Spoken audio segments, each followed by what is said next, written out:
The storied Scottish whisky maker Glenfiddich has made a move for Southeast Asia's growing single malt market with a distillery-themed roadshow. Here's a behind-the-scene looks at the world's best-selling single malt.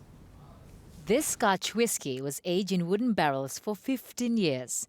Other batches waited longer, 18 years, 21 years. But for the men and women of Glenfiddich, the company's history runs much, much deeper.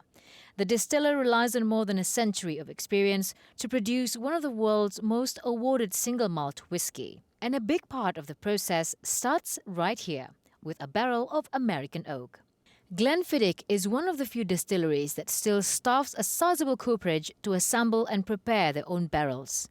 Well, I've been at Glenfiddich for 46 years. I left the school and went directly to work as an apprentice cooper.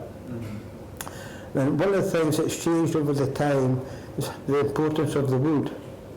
If you go back into the 1960s, basically a barrel's a container. Nowadays they just realise the importance. All your flavours is coming from your wood. Glenfiddich says the roadshow is part of a larger effort to ensure that Southeast Asia's whisky lovers fill their glasses with Glenfiddich brand scotch. So what we are trying to do is actually to raise the profile of the brand by actually developing experiential-based activities. And given that Indonesia is obviously a dark market where alcohol advertising is prohibited, so what we are looking at is more creating experiences at targeted audiences and recruiting them into the category, into the single malt category and into Glenfiddich. Alcohol sales are slowly but steadily increasing in Indonesia.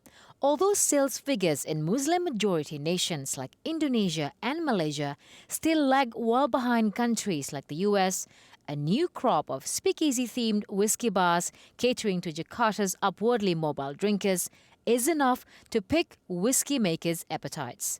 There is a lot of history in these classes, and for distillers like Glenfiddich, there is a lot of money too, as long as it's their single malt in your hand.